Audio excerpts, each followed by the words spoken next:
Assalamualaikum dan salam sejahtera kepada semua. Pada hari ini saya akan berkongsi mengenai literasi kewangan. Saya memilih topik ini disebabkan topik ini merupakan elemen yang penting dalam kita menjalani kehidupan seharian, sama ada sebagai seorang pejabat awam ataupun seorang pekerja swasta. Saya pergi kepada pengenalan kepada literasi kewangan. Apakah itu literasi kewangan? Literasi kewangan adalah kebolehan untuk menguruskan sesuatu yang berkaitan tentang wang. Kita pergi kepada tahap pengetahuan kewangan rakyat Malaysia. Rakyat Malaysia memiliki tahap keyakinan yang rendah terhadap pengetahuan kewangan mereka sendiri. 1/3 rakyat Malaysia merasakan mereka mempunyai pengetahuan kewangan yang rendah. 75% rakyat Malaysia memahami bahawa inflasi itu membawa maksud peningkatan kos sara hidup. Cuma 38% saja dapat mengaitkan kesan inflasi terhadap kuasa membeli mereka. Manakala 43% saja rakyat Malaysia memahami bahawa wang bertambah pada asas kompaun mengikut peredaran masa. Sementara 22% percaya bahawa wang bertambah secara malar. Dari sudut pengetahuan kewangan pula, isi rumah yang berpendapatan rendah cenderung untuk memiliki tahap pengetahuan kewangan yang rendah. Dan 92% rakyat Malaysia mempunyai produk deposit dan tidak ramai yang mempunyai produk pelaburan. Dari sudut pandangan belanjawan, 1/10 rakyat Malaysia mempercayai bahawa mereka tidak berdisiplin dalam mengurus kewangan mereka. Dan dari sudut pandangan perbelanjaan harian, 84% rakyat Malaysia mendakwa mereka hanya menyimpan untuk jangka masa terdekat, iaitu simpanan tersebut kebiasaannya akan digunakan kembali ataupun dikeluarkan bagi menampung perbelanjaan harian. 76% rakyat Malaysia mempunyai bajet untuk berbelanja, tetapi 2/5 mendapati sukar untuk mengikutinya. 1/5 orang dewasa Malaysia yang bekerja tidak membuat simpanan dalam tempoh 6 bulan sebelumnya. Kalau 3/10 orang rakyat Malaysia yang bekerja terdesak untuk meminjam wang hanya untuk membeli barang keperluan asas.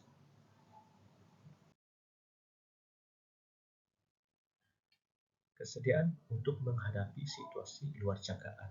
52% rakyat Malaysia merasa sukar untuk menyediakan sekurang-kurangnya RM1,000 sekiranya berlaku kecemasan.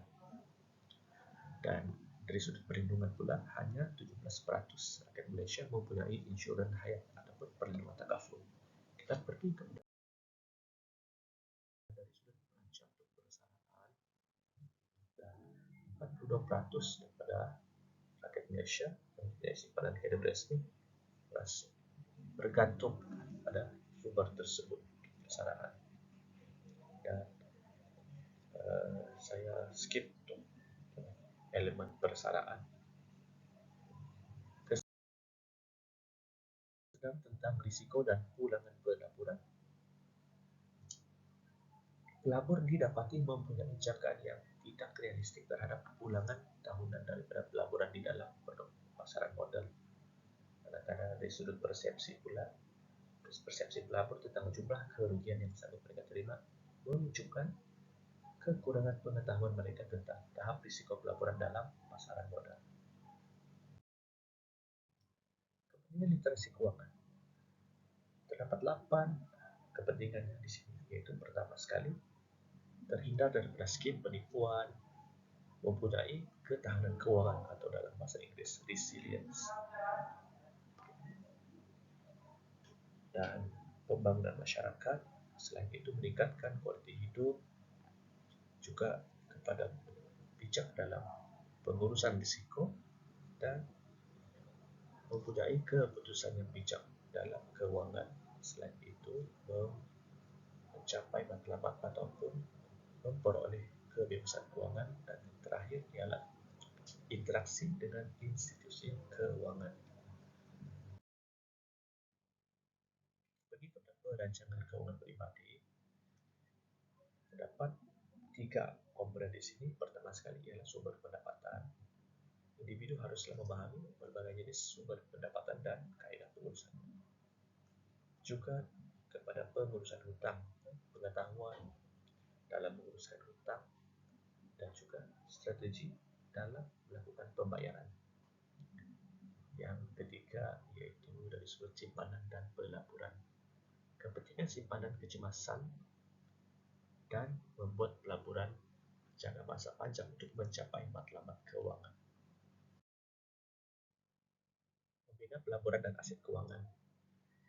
Pertama sekali, kita kena tahu bahawa jenis-jenis pelaburan supaya kita boleh menerokkan pelbagai jenis pelaburan seperti unit amanah, saham dan hartanah. Yang kedua, pembinaan aset kekayaan jangka panjang. Kita kena memahami kuasa pengganaan atau compounding effect dan strategi pelaburan jangka masa panjang. Ketiga, pengurusan risiko, iaitu memahami tentang pengurusan risiko dan kepentingan dalam pengawasan pelaburan.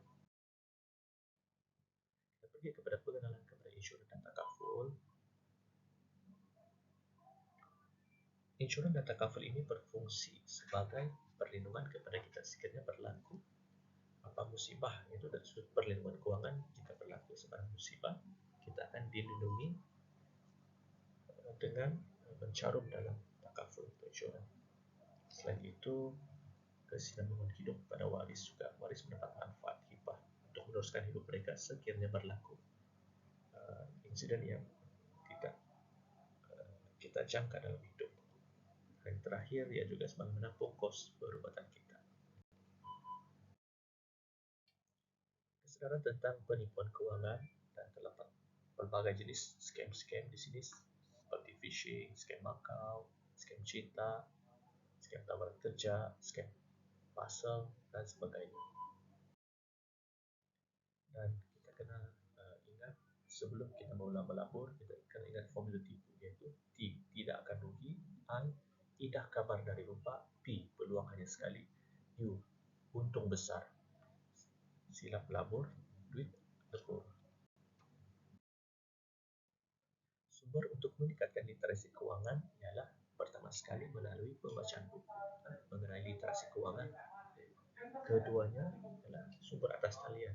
Kita sebagai pejabat awam boleh mendaftar di dalam EPSA, iaitu model pendidikan keuangan yang ditawarkan oleh platform pembelajaran dalam pembelajaran sektor awam. Seterusnya menghadiri webinar, kursus atas talian yang dianjurkan oleh pakar keuangan yang bertauliah. Terakhir, melalui aktiviti komuniti dan mengikuti program pendidikan keuangan yang dianjurkan oleh AKPK. Kesimpulannya, literasi keuangan akan membolehkan kita meningkatkan kesejahteraan keuangan setiap individu. Selain itu, ia boleh mengurangkan tekanan keuangan kepada kita, dan yang terakhir, ia memberi impak kepada ekonomi sekiranya semua rakyat Malaysia mempunyai kebijaksanaan. Sekian saja rujukan. Anda boleh merujuk pada rujukan saya di sini. Dua, pendidikan keuangan dan kajian bersama rakyat Malaysia.